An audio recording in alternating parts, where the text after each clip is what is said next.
आता आपल्या आवडत्या मालिकेचे संपूर्ण भाग मालिका प्रसारित झाल्यानंतर लगेचच पाहू शकता पूर्णपणे मोफत फक्त सन नेक्स्ट वर.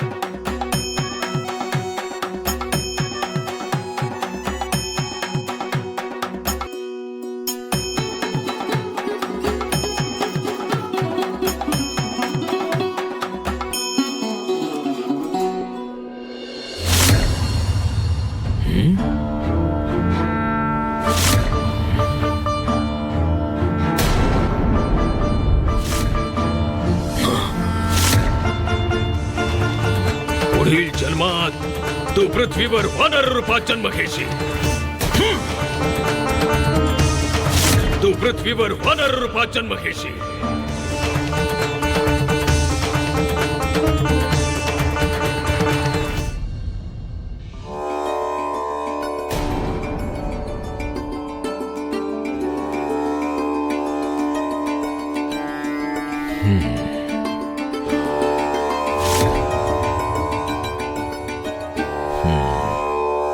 असे प्रतीत होते की आपण खोल विचारात बुडाला आहात. अंजनाच्या बाबतीत काही चिंतेचे कारण आहे का? नाही केसरी, आज एक संस्मरणीय दिवस आहे. तपश्चर्येच्या फलरूपात देवी अंजना महादेव शंकराच्या आशीर्वादाने अतिशीघ्र एका पुत्राला जन्म देणार आहे. तुम्हा दोघांना होणारे पुत्ररत्न म्हणजे कोणी साधारण शिशु नव्हे, तर महाशक्तिशाली आहे. अशी असामान्य शक्ती पृथ्वीवर येताना तिच्या आगमनापूर्वी सर्व बाबींचा विचार करावयास हवा. जन्मापूर्वीच शिशुवर कुठल्या दुष्ट शक्तीची वक्रदृष्टी ना पडो याकरिता एक रक्षा कवच सुरक्षिततेच्या हेतूने मी द्यावयास आलोय. देवर्षी, आपले हे शब्द ऐकून वाटत आहे की आमच्या शिशूला काही भय आहे का? सांगा ना. सर्व चिंता भयाचा त्याग कर अंजना. असं काही एक घडणार नाही, परंतु सावधगिरी बाळगणे केव्हाही चांगलेच नाही का? हे केवळ तुमच्याच हिताचे आहे.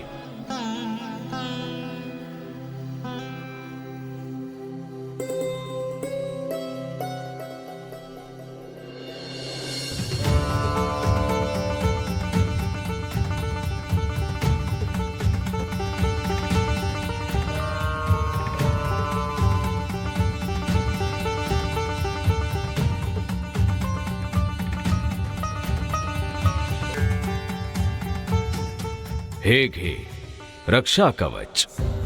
हे या अंतपुरात चारी दिशांना अर्थात पूर्व, पश्चिम आणि उत्तर दक्षिणेस ठेव. हे कवच सर्व दुष्ट शक्तींना या कक्षापासून दूर ठेवेल. आपला आशीर्वाद सदैव आमच्यावर राहो. सर्वांचे मंगल घडो.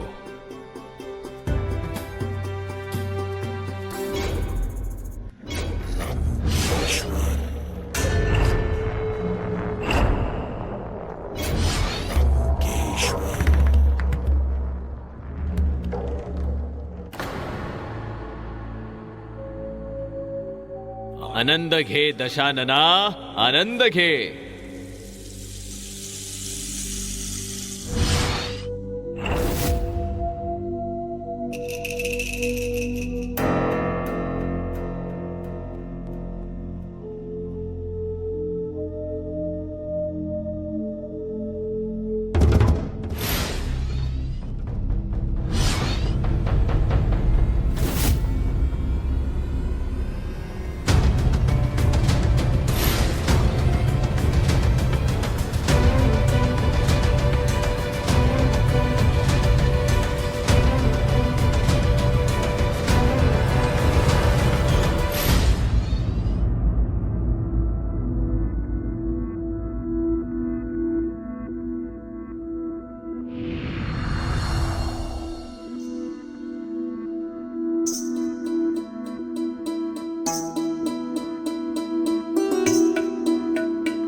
देव सर्व आपल्या मनोरंजनाची लीला आहे.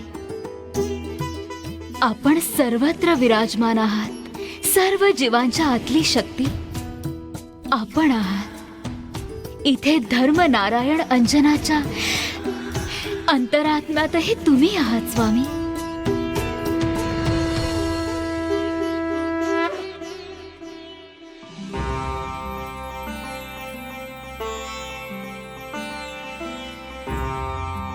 पार्वती, शिवांच्या आपल्या गर्भात धारण करणाऱ्या पुण्यवती अंजनाला पाहण्याची आमची ही इच्छा आहे.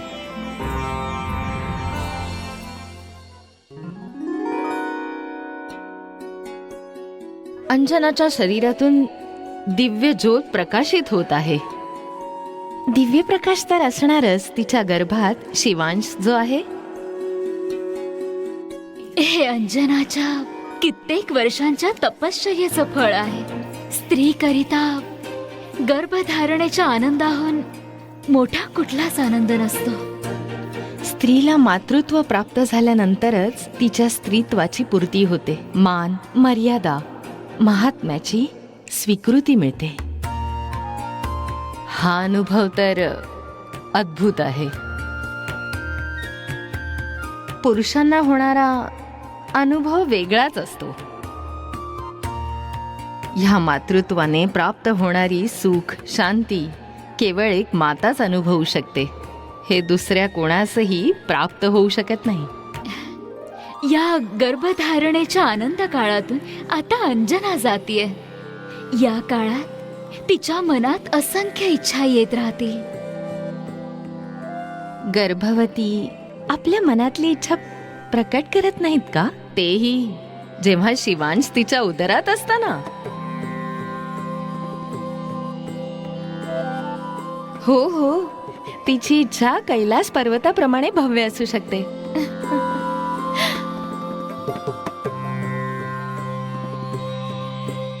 तिने शिवांश उदरात धारण केला आहे, तेव्हा तिच्या मनातल्या इच्छा जाणून घेण्याकरिता आपण तिला मदत करावयास हवी.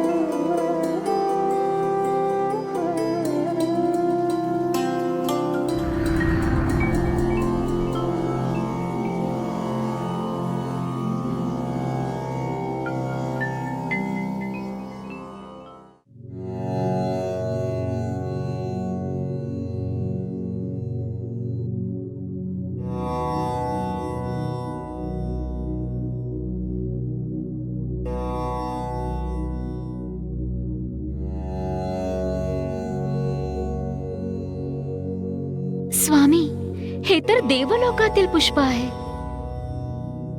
हे इथे कुठून आले? मलाही काही कळत नाहीये स्वामी. म्हणजे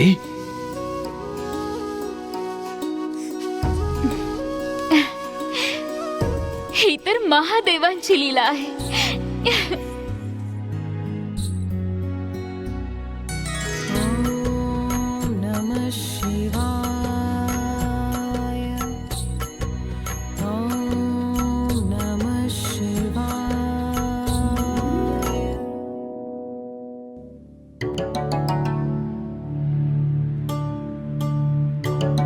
अरे हे काय, इतकी व्यंजने, इतके स्वादिष्ट भोजन तयार आहे.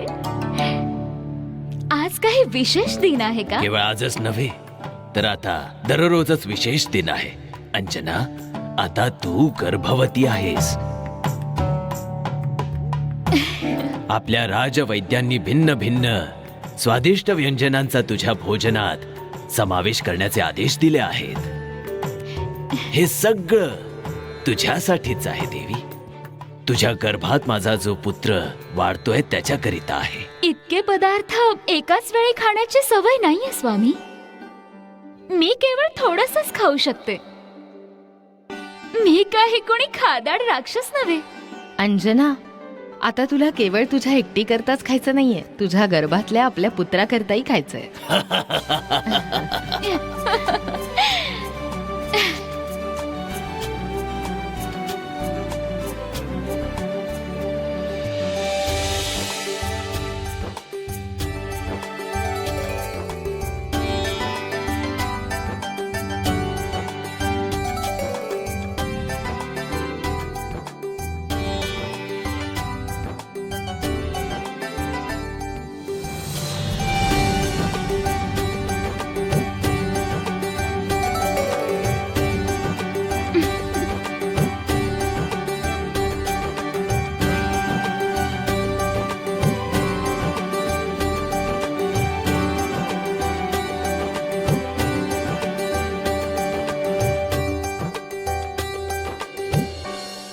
अगं, थांबलीस का तू?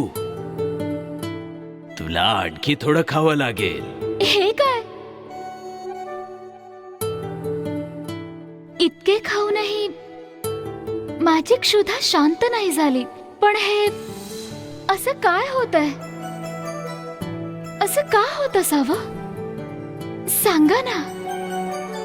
अंजना, भोजन तू एकटीच करत नाहीस. आता तुझ्या गर्भात माझा जो पुत्र आहे तोही करतोय. देवर्षी काय म्हणाले होते? जन्माला येणारा शिशु कुणी साधारण नाहीये. अशा शक्तिशाली शिशु करिता अशा प्रकारच्याच आहाराची आवश्यकता आहे. तुझ्या एकटीच्या पोट भरण्याने कसे चालेल? त्याचेही पोट भरावयास हवे ना. हे सर्व तू त्यालाच भरवते आहेस. अंजना, हे सर्व तुझ्या गर्भातच चालले आहे.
घे घे, अगदी यथेच्छ आहार घे. तुझी क्षुधा सुद्धा कैलास पर्वताप्रमाणे विशाल आहे.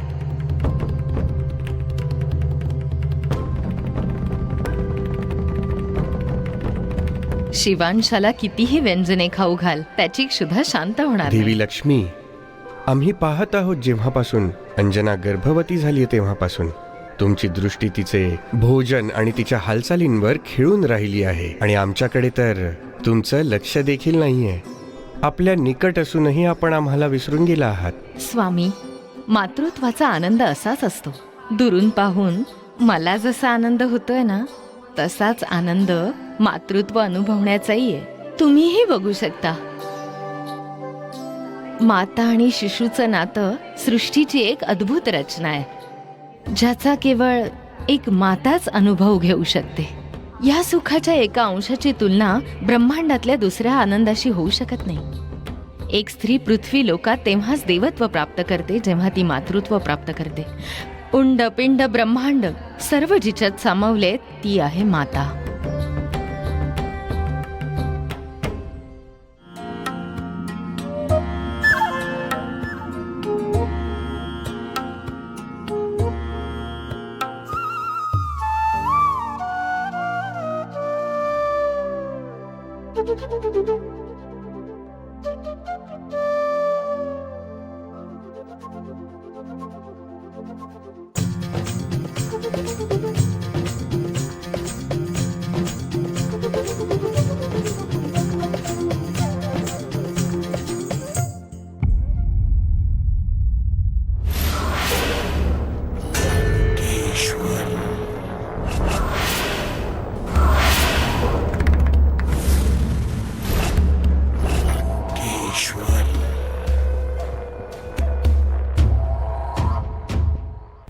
दशानन, हे कसलं कृत्य आहे? दुग्धाचा अभिषेक होतोय तुझा. जो नरक मार्गाने चालला आहे त्याला ईश्वराचं स्थान. सर्वजण पूजा करतायत, सर्वांची बुद्धी भ्रष्ट आहे. तू एक महामूर्ख आहेस, केवळ एक दुष्ट दानव आहेस. ईश्वर नाही होऊ शकत तू. तुझ्या पापांचा घडा भरत चाललाय. ऐक दशानना, तू विनाशाच्या गर्तेत चाललेला आहेस. ऐक दशानना, ऐक दशानना. दशानना, तू मला बंदी बनवू शकतोस, हिंसा करू शकतोस, मृत्यूदंड देऊ शकतोस, परंतु स्मरणात ठेव, परमेश्वर तुझी सगळी दुष्कृत्य पाहतो आहे. काळ कधीही एकसारखा राहत नाही दशानना. एक दिवस येईल जेव्हा तुझी लंका जळून राख होईल.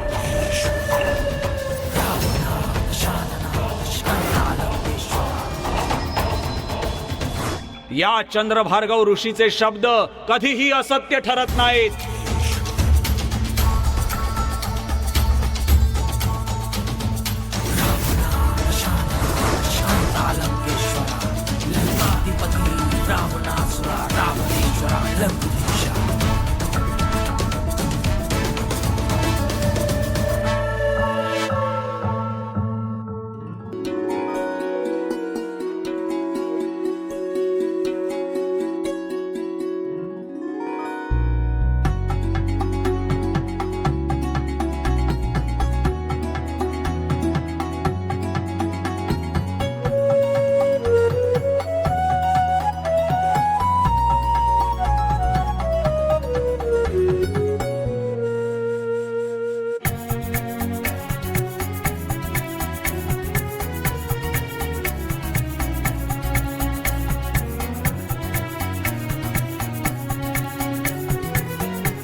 अंजना, आज मी खरंच खूप आनंदी आहे. असा आनंदाचा दिन माझ्या जीवनात आजवर आला नाही. सर्व त्या महादेवांची कृपा आहे.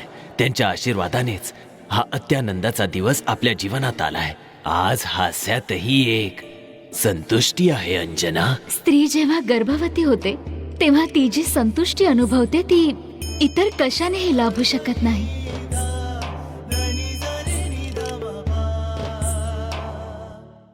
जर मी तुझा परमेश्वर नाही तर कोण आहे तुझा परमेश्वर? कोण आहे तुझा परमेश्वर? तो परमेश्वर सृष्टीकर्ता सर्वेश्वर आहे. तो सृष्टीकर्ता अनंत विशाल आहे. परंतु तू मात्र एक क्षुद्र कीटक आहेस. कीटक, तुझ्या अहंकाराने तुझी बुद्धी भ्रष्ट करून टाकलेली आहे. माझ्या समक्ष उभा आहे तो आहे नर्क. नर्क. काय म्हणालास? तो वरून सर्व काही पाहतोय. त्याच्या समक्ष मी केवळ कीटक आहे. मी एक शूद्र कीटक आहे असं म्हणालास?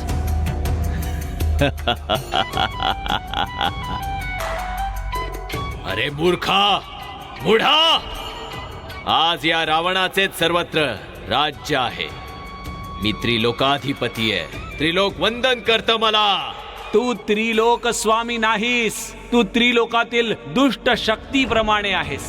परमेश्वर वरून सर्व काही पाहतोय, सर्व काही ऐकतो आहे. तो तुला शिक्षा देईलच. तृणपर्णाप्रमाणे शूद्र आहेस तू, आणि एवढा अहंकार.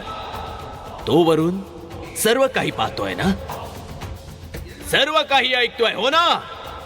तेव्हा आता तुझं या दशाननाच्या हातून त्याने रक्षण करून दाखवावं. मग तुझं म्हणणं खरं मानेन.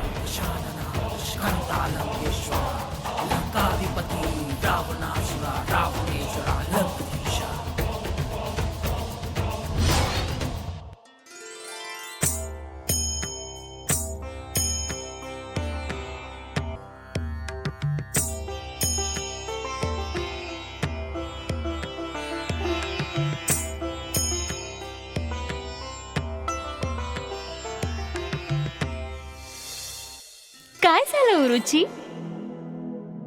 उरुची, काय कारण आहे उरुची? तू स्वतःचे सौंदर्य वारंवार दर्पणात पाहून आनंदित होत आहेस? काही विशेष घडले आहे का? नाही, असं काही नाहीये.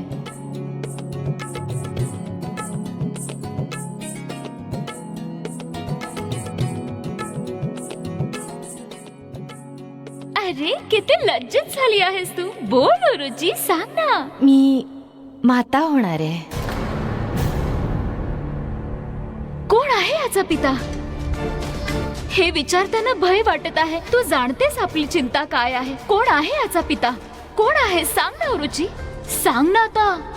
याविषयी तू कुणाजवळही बोलू नकोस हं? आता सांगशील का याचा पिता कोण आहे ते?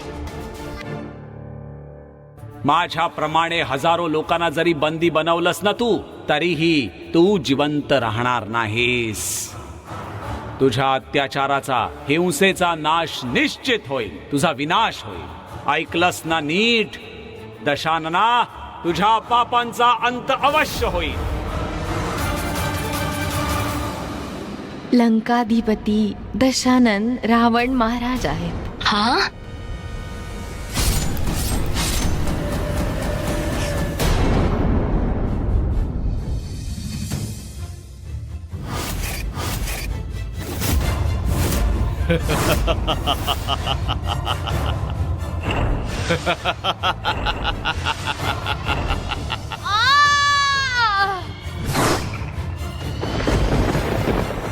काय झालं उरुची? उरुची, काय झालं? सांग ना, काय झालं? उरुची, काय झालं? सांग ना. हे घे, पाणी घे.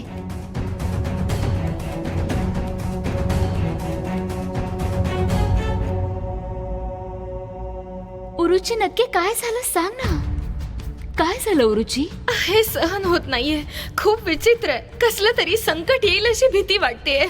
सहनच होत नाहीये मला. परमेश्वर का माझी मदत करत नाहीये? हे काय होतंय? उरुची, परमेश्वराचं नाव नको घेऊस उरुची. जर कोणी ऐकलं तर प्राणांवर संकट येईल. इथे दुसरा कोणत्याही परमेश्वरास स्थान नाहीये. दानव राजच परमेश्वर झाले आहेत. त्यांचा आदेशच अंतिम आदेश आहे. एखादी दैवी शक्ती जन्मास येईपर्यंत पृथ्वीवरील मानव जातीस हे संकट सोसावेच लागेल उरुची. आई ग, सहन होत नाहीये. संकट हा येणार आहे. गर्भाचाच प्रभाव असेल. हो हो, हे सत्य आहे उरुची. काही होणार नाही उरुची, शांत झोप.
अरे बाळा, लात का मारतोयस?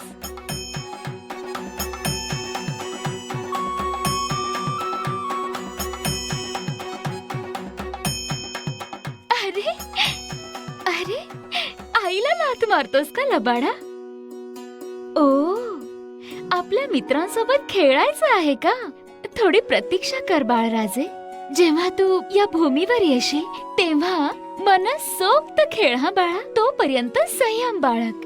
तू आल्यानंतर तुला माहितीये मी काय करेन? मी दुग्धपान देईन आणि तू कंद्रन करशील. मी हसेन हा, आणि तू इवलीशी पावलं या भूमीवर टाकशील.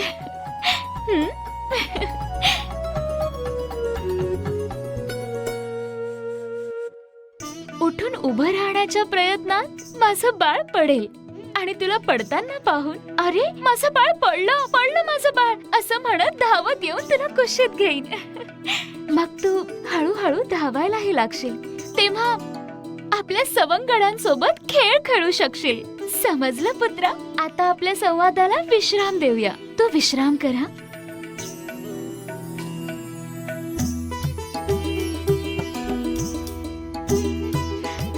ते पहा बाळा, तुझ्याप्रमाणेच या सृष्टीलाही तुला पाहण्याची खूप आतुरता आहे. एकदा का तू भूमीवर अवतरलास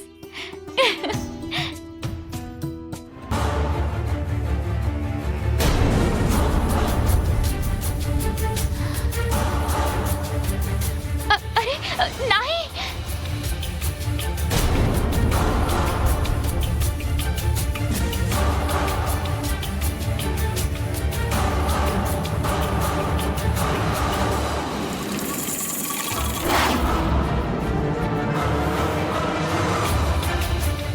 महाराणी तर इथेच होत्या, कुठे गेल्या?